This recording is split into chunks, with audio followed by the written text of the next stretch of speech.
Okay, Monika दीदी का पद है आज। दीपकान जी ओके, जय सच्चिदानंद। या हाँ, जय सच्चिदानंद। वाणी न संयुक्त पर परनी परादि, छवि समझती उपयोगी जागृति, तामो मारस तो पावे ते बोली, तीनों चीजों कम जो भी प्रकृति, अपने थी कड़वू बोले जाए, प्रतिगमन थी युवावे पलटी, जड़ शेरवानी छताई इफेक्टिव, खुदनी वाणी जो काया भावे सभी बीजाने दुःखारी कषाई वाणी, सुधारवा માટે સાચા ઉપાય, જ્ઞાની પાસેથી અજ્ઞાન ભૂલે, મનની વાણીનું મૌન જ હિતાય। जय सच्चिदानंद।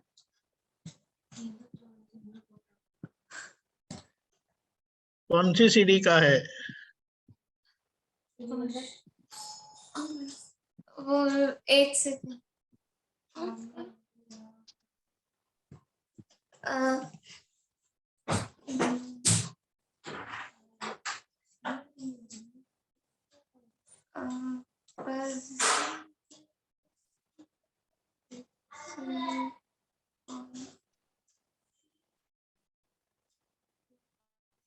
उसका बिगिनिंग कैसा है? वो पद नंबर 779। हाँ, लेकिन उसको क्या है, बिगिनिंग क्या है? What is the beginning line? वाणी न संयोग परने पराधीन। नानी ना संयोग पर ने पराधीन। हाँ। ओके।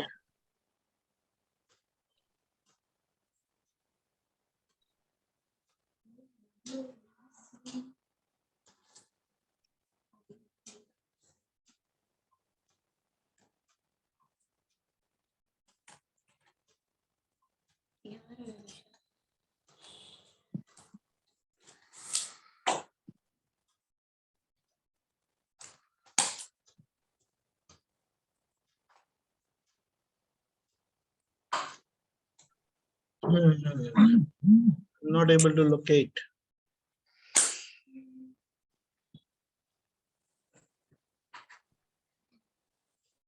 ठीक है, आपको क्या समझ में आया है वो बोलो। कैसे ये कैसे सिलेक्ट किया? पापा ने कहा इसलिए। तो पापा से कहा तो पापा से समझ तो लेना चाहिए। आप ऐसे ही बोलेंगे तो उसका मतलब क्या होता है? पापा यही पर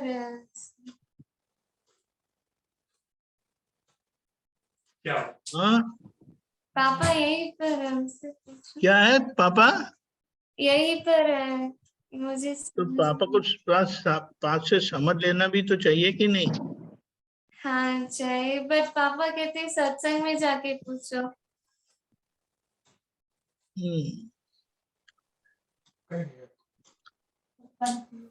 क्यों करते हैं? 78।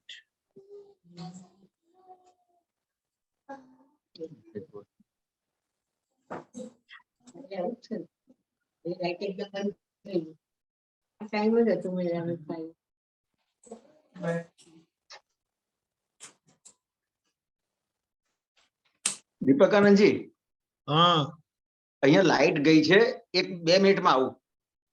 Okay, fine.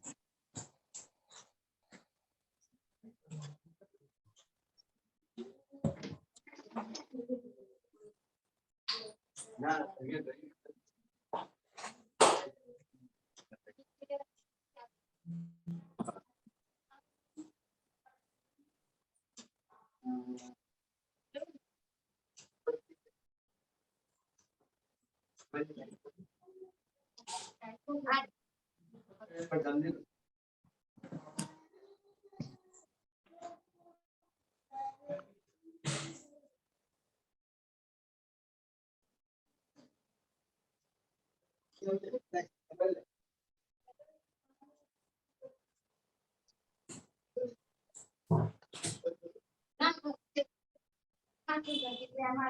ये था क्या?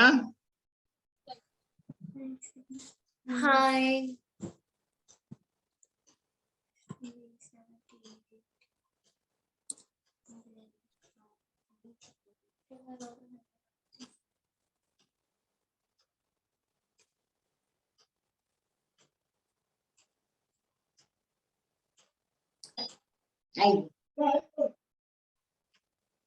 लाइट आई गई।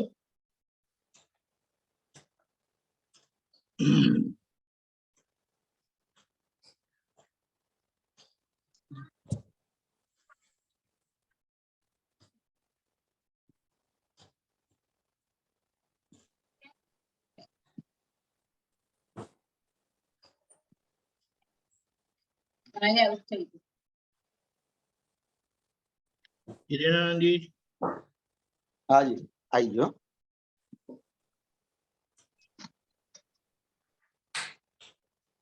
ELCB पढ़ी गई थी।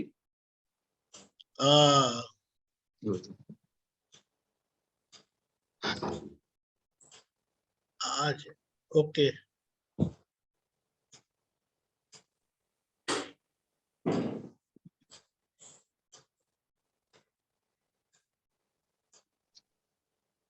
ओके बोलो।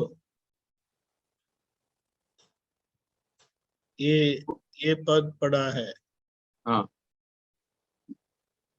વાણીના સંયોગ પરને પરાધીન, સવળી સમજણથી उपयोगे जागृति। तो कि ये जो वाणी के संयोग है, वो संयोग कैसे है कि वाणी खुद की नहीं है और पराधीन मतलब अपने खुद की नहीं है और खुद के अधीन नहीं है। सवड़ी समझण थी उपयोगे जागृति, तो कि अगर सही समझ हो गई तो अपना जो उपयोग है और जागृति है वो ये रहती है कि वाणी का जो संयोग है ये कब रखने का है, तो कि जब ये जो कोई भी अपने को कुछ बोलता है तो अपने को क्या लगता है कि इसने मुझे ऐसा कहा, इसने मेरे को ऐसा क्यों कहा, इसने ऐसा कहा तो अब मैं ऐसा करूंगा, ऐसा करूंगी। तो कि वहां पे समझने का है कि ये जो वाणी है, कोई भी अपने को किसी कुछ भी बोलता है तो वो उसके अधीन नहीं है। और अभी दीपक आनंद जी एक बात परेश आनंद जी से हुई थी, आपको शायद याद होगा, वो गीता बेन ने क्वेश्चन किया था कि कोई मुझे कुछ बोलता है तो मेरे लिए कुछ बोलता है तो उसकी असर बहुत होती है। तो जो सत्संग पूरा होने के बाद थोड़ी देर के बाद परेश आनंद जी का फोन आया था, तो मैंने उनको बताया कि मैंने गीता बेन को ये जवाब दिया, ऐसा बताया परेश आनंद जी को।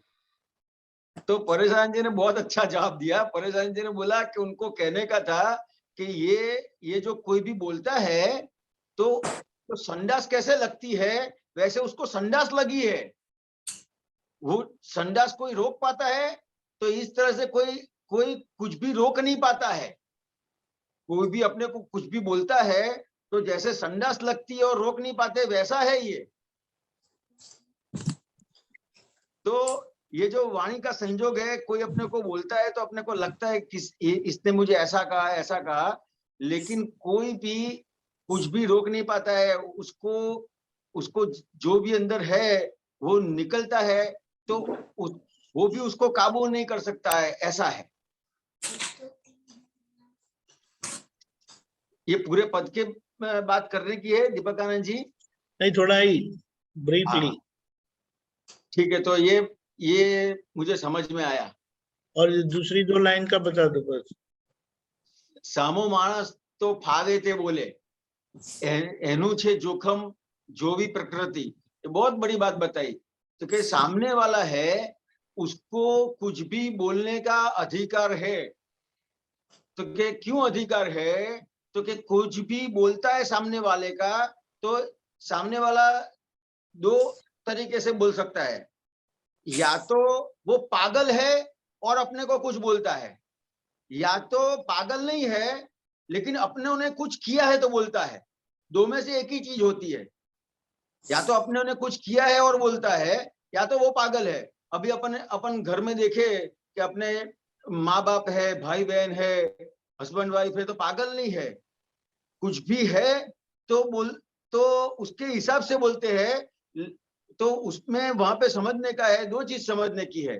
तो कि ये जो बोलता है तो कहीं ना कहीं मेरी गलती है और गलती करी है, तो वो उसको कुछ भी बोलने का अधिकार है। अपनी गलती ही उसको अधिकार देती है कुछ भी बोलने का। किसी को अधिकार ऐसे नहीं मिल जाता है, अपनी गलती के हिसाब से उसको अधिकार मिलता है। तो कि सामने वाला कुछ भी बोले तो अभी अपन जो सुन लेते हैं उसको सामने जवाब नहीं देते हैं, तो अपना जोखम खड़ा नहीं होता है। हाँ, जोखमदारी उसकी रहती है, अपना जोखम नहीं रहता है। तो वहां पे क्या करने का है? तो कि सामने वाले की प्रकृति देखने की है।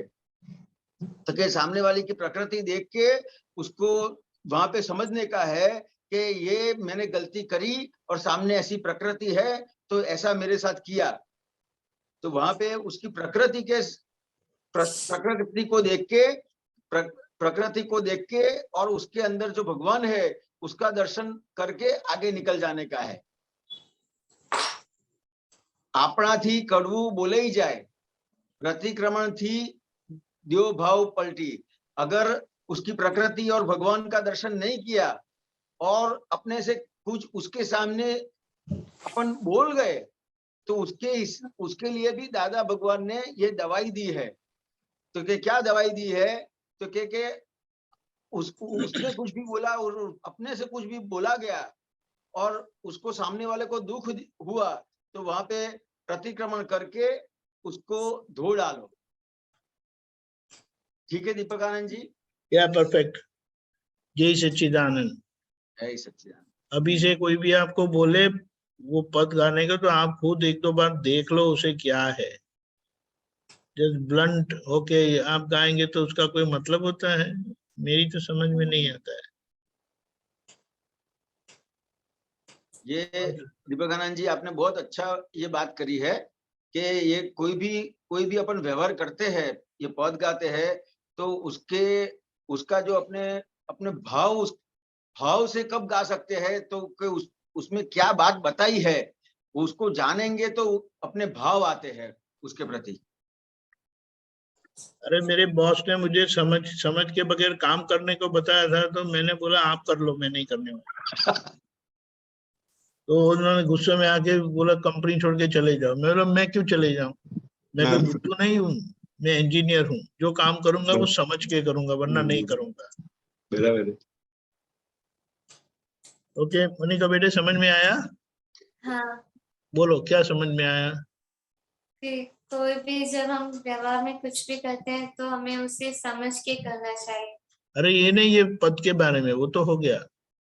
हाँ, हिरण आनंद जी ने ये समझाया कि जो भी हम करते हैं, अगर हम गलतियां करते हैं तो वो दूसरों जो भी हमारी गलती देखते हैं उनके पास वो अधिकार है कि वो बोल सकते हैं। और अगर हमने उनके साथ कुछ आर्ग्यूमेंट नहीं किया और उनके अंदर दादा भगवान देखी और उनकी प्रकृति समझी, तो वो हमें अभाव बिल्कुल नहीं होगा। अगर हमें उनमें दादा भगवान नहीं देखा और उनकी अभाव ही किया, तो उस समय हमें प्रतिक्रमण करना चाहिए। हम हमारे से जब कटु वचन बोला जाता है तब हाँ, प्रतिक्रमण। जय सच्चिदानंद। जय सचिन। ओके बच्चों, टुमारो। जय सच्चिदानंद। बड़ों के साथ કોઈએ આ પદના સંબંધમાં વાણીના સંબંધમાં કશું કહેવું હોય તો જણાવો।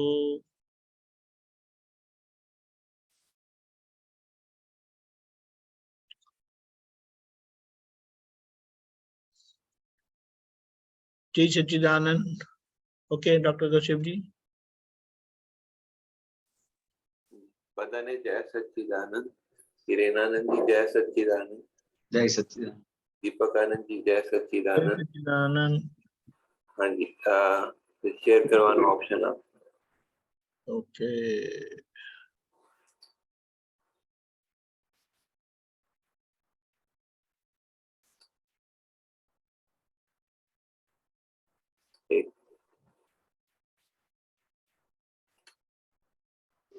तिब्बत से पाटीदार परमात्मा वितराग CD 7804 पूछो जी। हम्म पाटीदार परमात्मा